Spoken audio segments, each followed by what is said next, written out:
Katie, welcome to the podcast. Thank you. I'm very excited to be here. Yes, I'm excited too. We met via social media and just all the things, Kids Ministry Circle, and then you offered to send me both of your books, which we'll talk about in a second, and I love them, and you were just like, hey, I'd love for you to read them and talk about them and share them in your conversations and like let us know what you think. And I love them, like, spoiler alert. And so I was like, I need to have you on the podcast because I want you to talk about these resources. I want you to talk about these books and just get it in front of more kids ministry leaders and more parents. And so I'm super excited to let you kind of share this story. But before we get to the books, why don't you tell us a little bit about yourself, talk to us about how you got started in kids ministry, and talk to us about what you're doing now. Yeah. So I have three little kiddos. I have a 4, 5, and 7-year-old, and so they're in a really fun age. We're out of the really, really tiring baby stage, and it's fun kind of getting to see them grow and become their own people. And my husband, he actually works at the church with me. So a few years ago, he was a firefighter, and a few years ago, he switched over and started working at the church. So that's been really fun for us to both be at a place that we love so much. And my role at the church, I started out in kids ministry, so I came on staff about 14 years ago, and I worked in the elementary ministry at our church. And I kind of came up with the games and activities and led them in all the things that they were doing. And then really when COVID hit is whenever I switched over to focus on parents, which has been really neat. We realized we had the kids all the time, or we had them on Sunday and we could teach them there, but then we realized we don't have them gathering at all. And so just how much more important it is to equip parents to be able to lead their kids. Yeah, that's awesome. Yeah. So I'm going to have you say the phrase, you said this is actually our second time recording because technology did not work in our favor. But anyways, in the first time we recorded this, you said a really good description of what your job looks like. Yeah. Do you remember what you said? Yeah, I say it all the time. Well, because I have a funny title, and so I'm always like, the title doesn't fully make sense. So my role is helping parents to disciple their kids, but how I like to say it is I get to help families make Jesus a normal and natural part of their everyday life. So it's not about coming to church on a Sunday or coming to church on Wednesday, but it's in everything you do. How do you make him a part of everyday life so that it's normal and it's natural and it's who you are? Yeah, you said that and I was like, I love that because that's what we hope, not only for adults, right? But we also hope that for kids. Right. And this is something that even adults don't know how to do well. Right. And so not only are you teaching parents how to do it, but you're teaching them how to lead their family in that way. Yeah. And it's like killing two birds with one stone, which is not a great analogy to use when you're talking about parents, but it is this mentality of no, you're coming alongside the whole family and helping all of them, adults and kids and teens and students, to make Jesus a normal and natural part of their everyday life, which is really special. And so we will talk about your job and how these books kind of weld into what you're doing for your job. But I want to talk about the books first. Yeah. And these books are called the Walking Together Collection. And you have 2 out right now. Yep. And so I would love to hear the backstory. How did this idea come about? Why write books and not use a podcast or something on the screen, or kind of talking about the first 2 books that you've written, why you chose those topics, and just the whole story. We want to hear it all. Yeah. I love it. So the books are, they're called the Walking Together Collection because we want parents and kids to walk together through difficult things. And there are difficult things that kids face all the time. And how they really got started is we had part of my job is meeting with parents and families who are going through hard things. And we kept hearing parents say, hey, our family's going through this. Can you talk to our kids? Or, hey, grandma passed away. I don't know what to say. Can you meet with our kids? And I never felt like parents were like, we don't want to do it. Can you just do it? But it was more I don't know what words to say. I'm having a hard time processing myself. I don't even know what to say. I don't want to make it worse. What do I do? And so our posture is always yes, we would love to meet. We would love to do all those things. But especially at like the elementary age, like kids want to talk to their parents. Like they're still in that close relationship, and that is their person. They want to be able to talk about it. And so the conversation began of like, what does it look like to really equip parents to step into these hard things? And so there was a few different things, but we landed on 7 topics that we feel like we had heard. So the first 2 are done. The third one's written. It's in the like putting it together phase. But we have 7 topics that we felt like, man, these are everyday things that our kids are exposed to, or maybe just specific really hard things, but really hard things to know what to say in. And so you ask why we chose a book.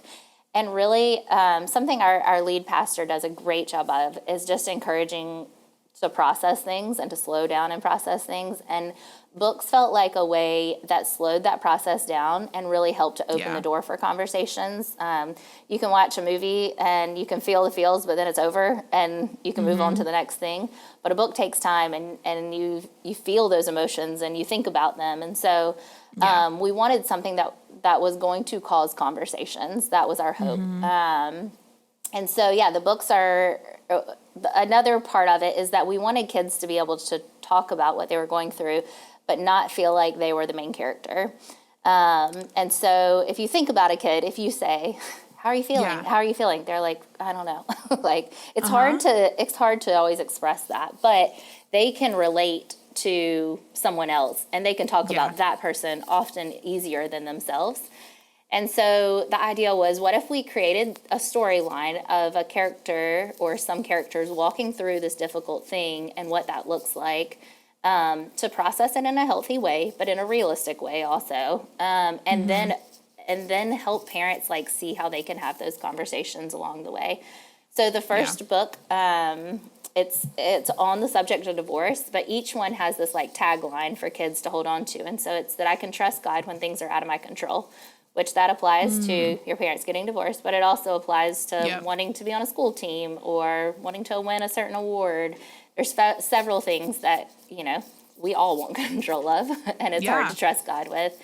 And so in the storyline, it's a kid whose parents are getting divorced, but there's a lot of things he wants that are good things, and he struggles with trusting God if those good things don't happen. And one thing I love, so the backstory of I wrote the first one, and I was kind of like, I don't know, like, is this something that could be helpful? And so I got a team of people together that are counselors and work with kids, teachers, parents. And I said, like, hey, here is an idea. Can you like pick it apart? And I mean that in the best way. And they do it. And it's so helpful. So they really encouraged, like, what would a friend do in this situation? Like, how could a friend help? What's like a realistic view of the parents? Like, how do we encourage counseling?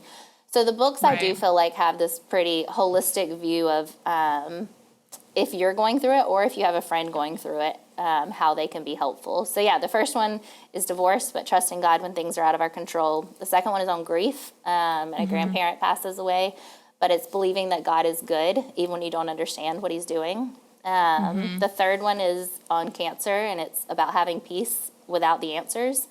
And so I think that is just applicable in anything. Like, we face hard things, and often we're like, I can feel better once we're past it. But like, what does it look like to have peace in the middle of something really hard? I feel like we're trying to touch on different topics and then point back to like God in each one that they can hold on to.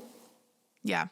I think as I'm like looking at the books, because I have them in front of me, also I'm like, I can't believe cancer's a big topic, but it's one that kids experience a lot. Like, I can count on my fingers how many kids I know who are walking through an experience where their parents have cancer. And no, I don't think anybody else is talking about it.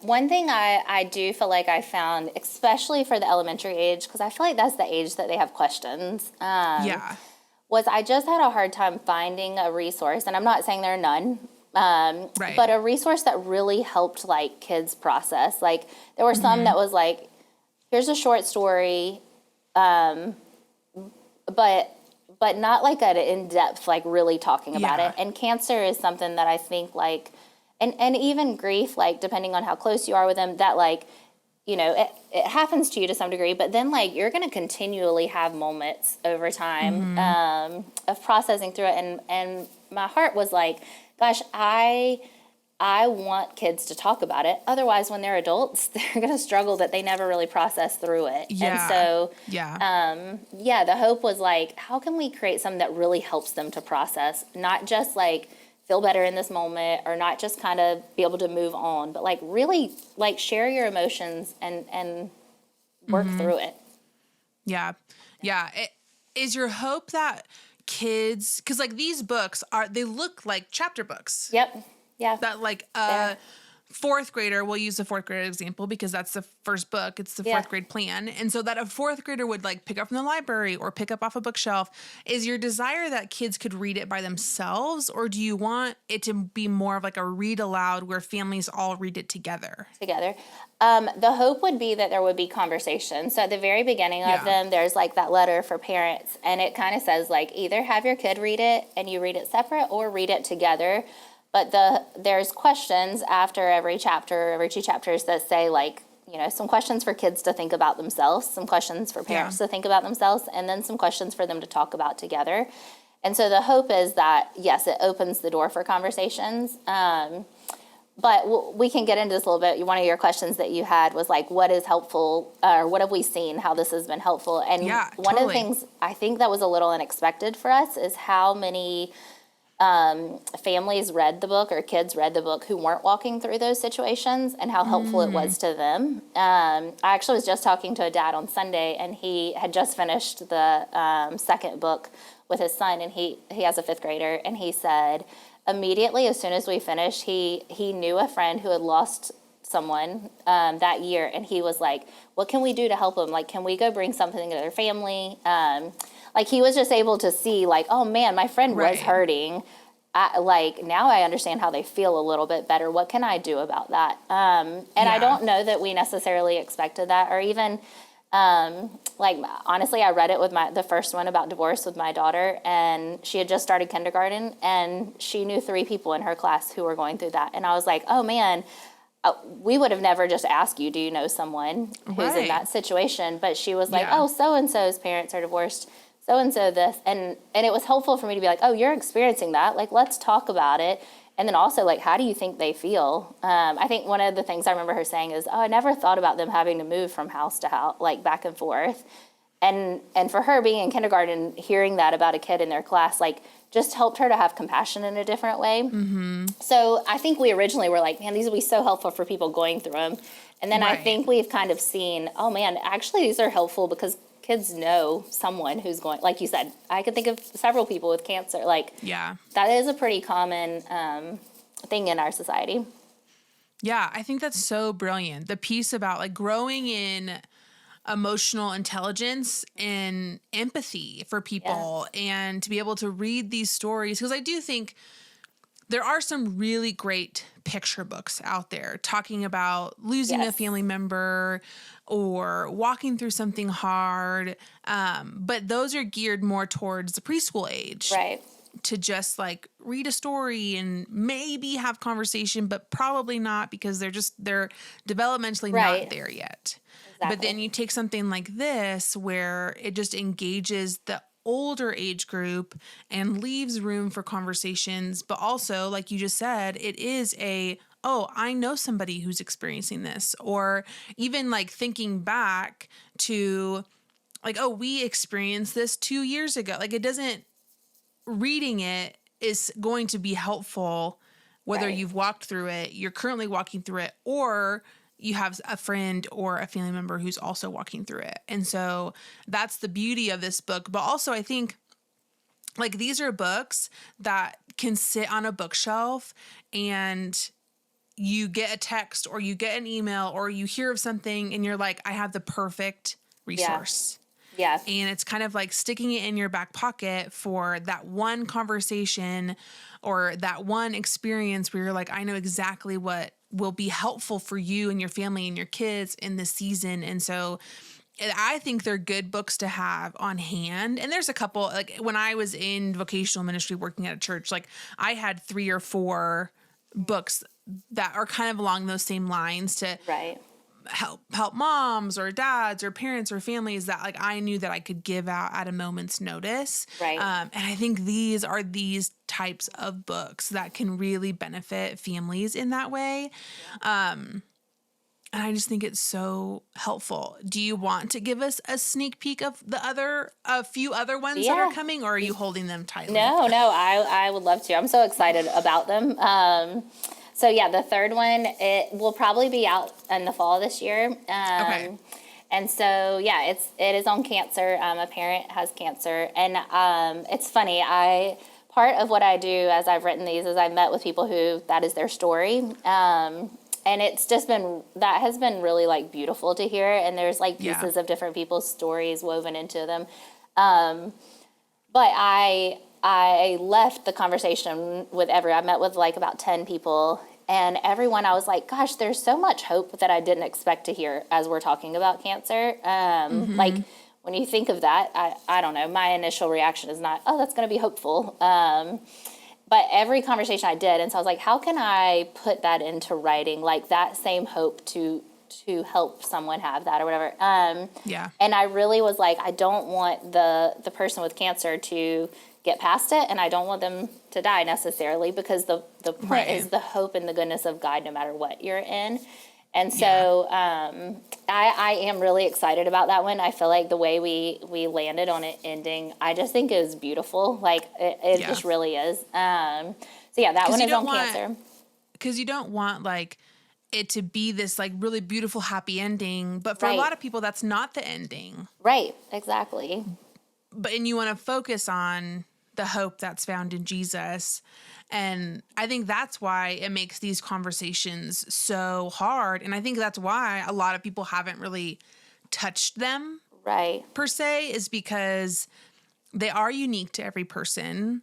Some stories, even going back to divorce or losing a loved one, like there's kind of this like really sad aspect to it. Right. But also, if everything works out, there's this really happy piece to it. And you're like, well, we want to kind of hold both of those together. Yes. And be like, what's the constant? Well, that's who God is, that God is good and he is faithful. And just like you said, like no matter what happens, like God is unchanging and will always be the same. And I think that's really beautiful that you have taken the time not only to talk with people, but also write really intentionally. But, okay, I have another question, but I want to keep going. I want to hear the other ones. So the fourth one is on anxiety. And so I'm in the midst of like, I feel like for all of them, I do like I need to do a research phase because I want it to be, helpful. And so I need to know like what that looks like. So anxiety is the fourth one. There's going to be one about navigating friendships, and it's going to touch on like with technology and how all of that works together. There's going to be one on loneliness and just feeling maybe like either you are different or your family looks different and you just feel kind of alone in what it is that you're walking through. And the last one we haven't 100% landed on, but I think it's going to be some type, we live in Eastern North Carolina, and so a few years ago we had a pretty big hurricane here, and it really affected our community in a pretty powerful way, like a really sad way, but also a powerful way. And we are connected with an organization that does a lot of natural disaster relief type of things. And so what does it look like for a community to walk through some kind of community-wide hardship and how to like help in that? So that's the only one that's like I don't have quite clarity on, but those are the next ones that are coming. The hope is for 7. That's the plan. That's awesome. And then more. That's my hope for you. Have you always been a writer, or is this a new skill that you are tapping into?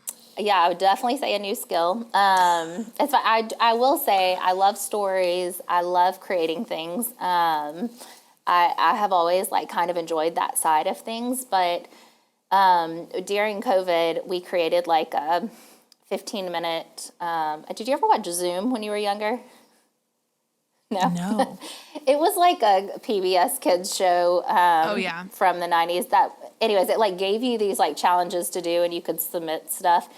So we were like during COVID, like, what would it look like to do something kind of like that? And so we had these silly characters and story. It was a really fun way to engage kids. But I think that kind of tapped into the story side of me a little bit more. And so, yeah, I have never like dreamed of being a writer, but I think I just felt that it was a need. And like I said, I'm like terrible at grammar and all those things. So I have a team of people that really help. So I know my name is on the book, but there is a team that is very helpful. Yeah. Yeah. That's great. Okay. So when you're handing these out, I'm curious, like, I think oftentimes kids ministry leaders or just ministry leaders in general are really quick to hand out a resource. And they're like, oh, you're walking through this. Here's a book. Yeah.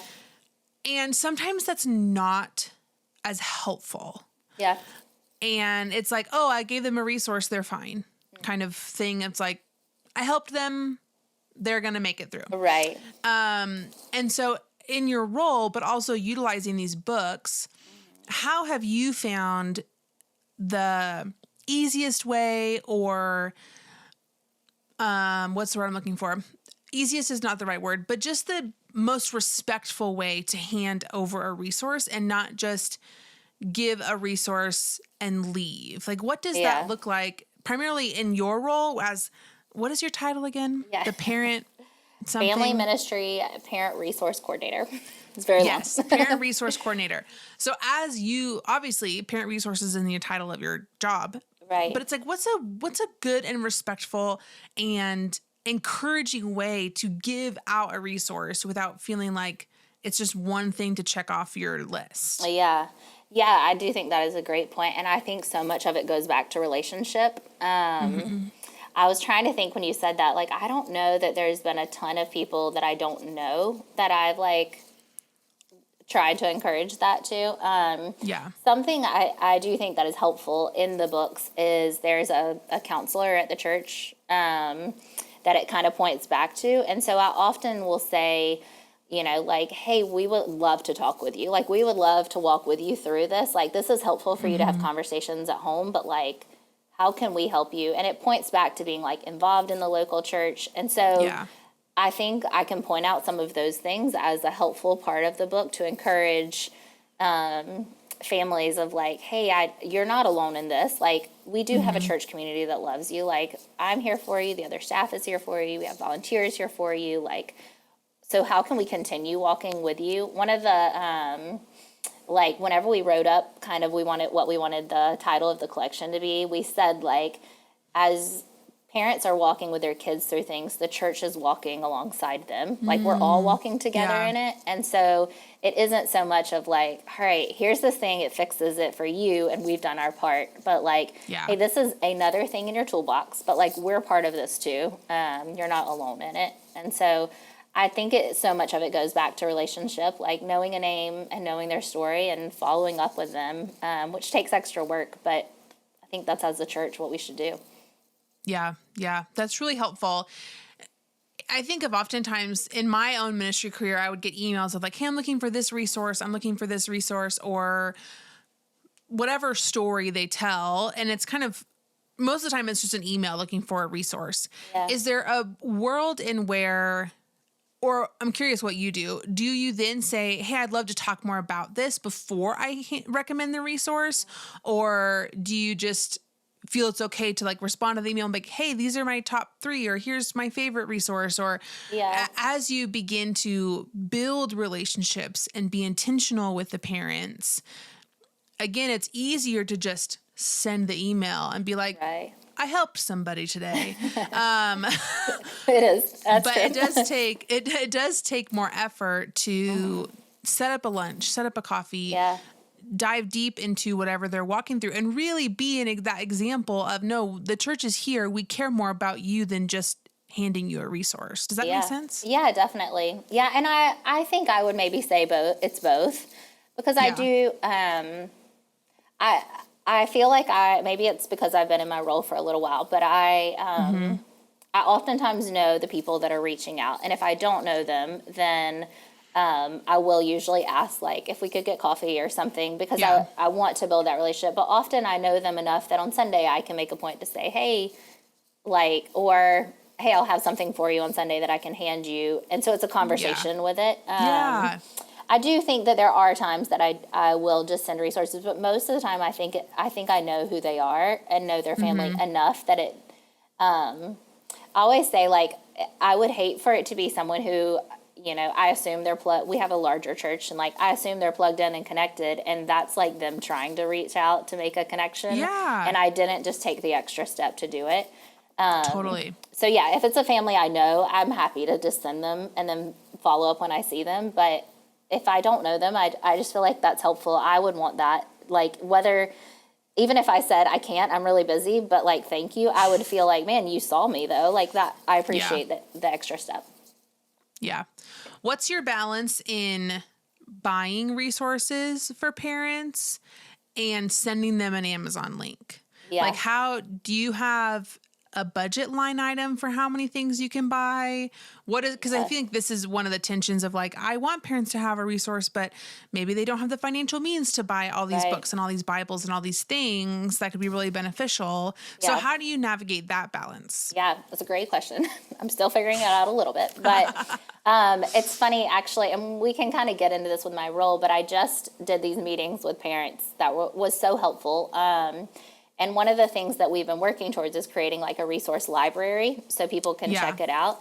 And so we have like a few for each age that we're like, this is helpful. Like, we have some resources for, like, if one of the things we get asked is like having the sex talk with their kids. Like, we have some books that parents can check out for that, like, and give it back to us. They're welcome to go buy it, but if you can't, then you're welcome to borrow it from us. And it's funny, I would say it's like 50-50 of people taking us up on borrowing versus just like, oh, it's okay, I'll buy it. So having a few on hand, but then if those don't fit, I feel fine to send them a thing. I think for a while I was like, man, I've got to build this huge resource library. Right. And then there were some books that I bought that felt like they were like specific that no one ever borrowed, and so it was kind of like, well, that maybe was a waste to do that. So we do have the budget to buy some, but not a ton. We also have we call it a library, but we laugh. It's a few bookshelves that have a few suggested books on it that we also can point parents back to, like, here's a few things, whether it's for them or for their kids. Like, we have a few specific Bibles in that that parents could purchase if they wanted to. Yeah. That's awesome. Okay, I want to hear more about your job. And before we hit record, you were talking about just how your church has multiple campuses.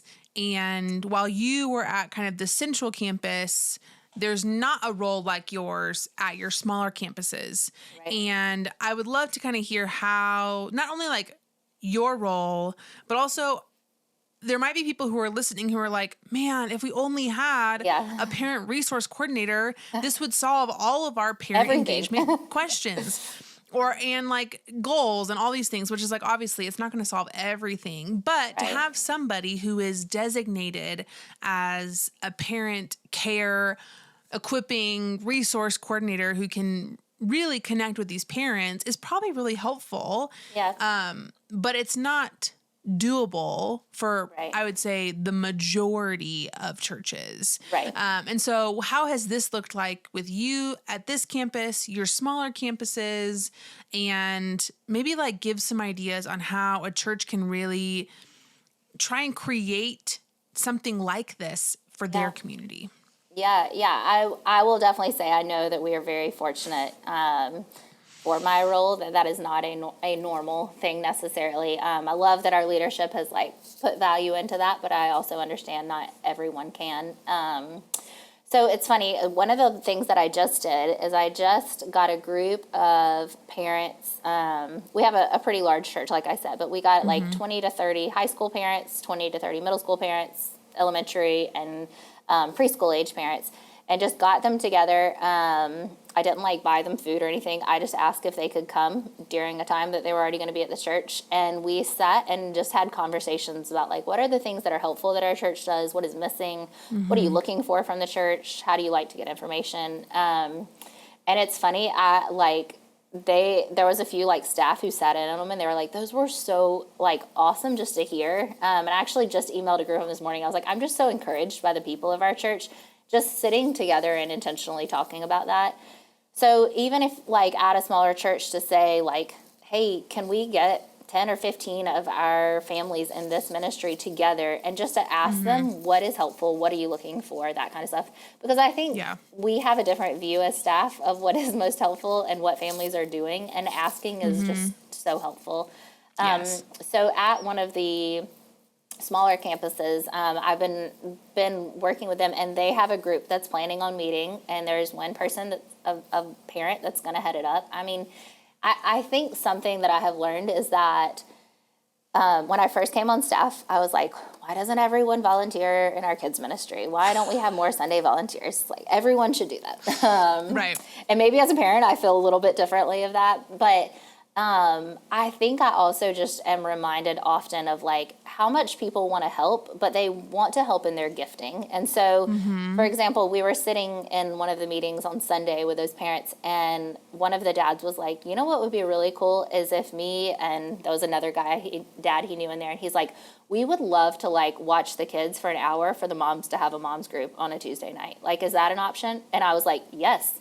We're not like posting that on a Sunday as a volunteer opportunity, but just getting them together and saying, what is a need? And them hearing mom say, I wish there was a space we could meet. And the dad say, well, we could do that. And I'm like, perfect. That is so helpful. And it's giving you something that you want to do, that you see value in. And it's not the normal, like 4 things that we ask for volunteers for, you know? Yeah. And so I think I've just seen people take ownership when we give them an opportunity to like, what is your idea? And then how can you run with that? And so even talking about that smaller campus, there's a parent who was like, oh, I would love to head up a group of parents to help lead things. And so they're getting together with 20 people, and they're having a conversation about what their church needs. And then like we have resources we can give, like send them if they need, but they're owning it. So really trying to give that ownership away, but in places that they feel passionate about. That's awesome. I think that's such a good, that's such a brilliant idea, because oftentimes ministry leaders can sometimes have this mentality of like, well, I'm in charge, I have to lead it. Yes. And I think there's something really beautiful when you can say, oh, like when you recognize your own limited physical self of like, I can't be everywhere at once. Like you, Katie, can't lead all of these parent meetings at every single congregation. Now that would be great, but you just can't do that. It's not realistic. And so you recognize where you're limited, and you pray and hope that, man, I know that somebody else has this gifting inside of them that's talented enough, and maybe they're not exactly like you, but they're talented and gifted enough to where they could lead this meeting or this program or this event really well. And that gets them excited. Like you think about how kids ministry leaders get so excited for when they love an event. Like we're recording this, it's June, VBS is happening. Like it's like the best week of the summer for so many leaders, and they just are so excited. There are things out there for every person in your church. You just kind of have to find those things and figure out how you can weave those things into Sunday morning and into your like programming and your events and all those types of things that you have going on. And so I think that's a really beautiful idea. As kids ministry leaders are hearing of this parent resource coordinator, are like, man, I wish we had that. Like, what if you did a parent resource committee and you pulled in a parent who was a counselor, a parent who was a teacher, a parent who's a stay-at-home mom, like all of these like different fields of excellence, and said, hey, this is our team. This is what we do. We help parents. We help resource them. We encourage them. We meet with them. We care for them. It just could be so beautiful for the local church. And as you were talking, one other question kind of popped into my mind of how do you, because you obviously sit with a lot of parents, and when you sit with people long enough, or when you sit with a multitude of people long enough, you kind of realize, and maybe you already realize this, but it's a reminder that like, man, there's a lot of hard things going on. And you realize that, man, our families are walking through really hard seasons and we didn't know, or now we know and now we get to help them. And how do you as a leader hold the problems and the issues and the struggles and the heartache that you're hearing when you're engaging with families, but also remembering that like you can't fix everything and that's not your role to fix everything. Walking together is not making all things good. Right. And so how have you as the leader found that balance of not going home and carrying the load of somebody else's sorrow? Yeah. And that seeping into how you parent and engaging with your spouse and all of those types of relationships, that to where you could easily carry that into all of the things. Yeah, it's funny. I can think of a specific situation when I was early on in my ministry that I did. I remember it weighed me down for like a really long season, and it was a tough situation. And I don't know if it's like a little bit the longer I've been in it or just my walk with the Lord has grown, but just this realization of like, I can't fix things. And also it's not my job. Like, it's not my job as a follower of Jesus. My job is to point them back to Jesus, and I'm telling them to trust him. So I also need to trust him. And there are definitely situations that feel heavier than others, but just like the reminder that I'm telling them, like, talk to God about it, like trust God in this, like even when you don't feel it, he's still working, like you can believe that, then I have to believe that myself. And I have to go back to like being connected to him in my walk. If I'm trying to do it out of my own strength or my own knowledge or whatever it is, then I am going to get burnt out. But that's not,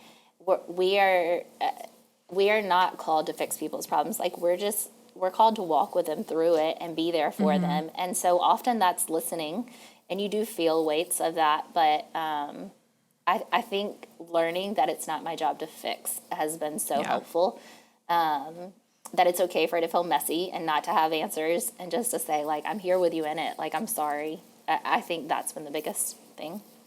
Yeah, that's super helpful. Did you take any counseling courses for this role? No, I didn't. And so I'm not like a certified counselor, and we direct people out to counseling services at our church all the time. But we do have like if you wanted to be like be in our care department, like kind of a training that you can go through. Ooh, that's nice. Yeah, it is super helpful. It was written by a staff member that had done some counseling stuff several years ago.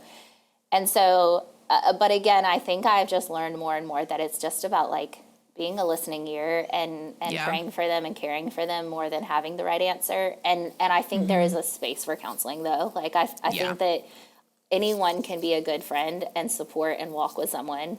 I think there is a space for counseling, and I'm okay with saying that's not my role. And I can point you to that and continue to walk with you as a friend. Yeah. That's so helpful. Okay, before we ask the last question, because we always ask the same last question, we're going to make sure we link all the things in the show notes. Okay. So where to find your books, where to get in touch with you. Do you have, like, obviously Amazon sells them.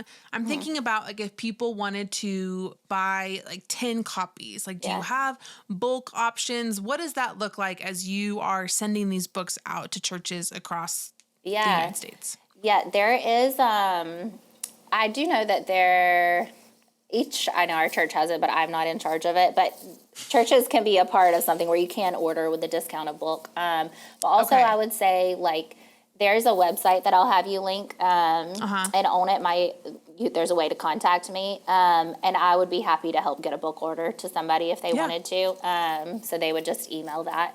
In the back of the books, there's my email in there also. And so I'm like, please, I would love to hear about your experience with the book and how we can help. I think when I contacted you, I said, like, I believe these are so good, not because I wrote them, but because there's a team of people speaking into them. And we just want to help families. Like, my hope is that they are helpful. And so however we can do that, we're happy to. So, yeah, they're on Amazon. like Barnes and Noble. There's a few places like that. But I'll give you the website. That it kind of tells you a little bit of backstory of the book, and then it tells you a little bit about me and a little bit about the girl who did the illustration. She's amazing. She's doing them for all the books, and so all of our information is there, and that's the best way to contact us.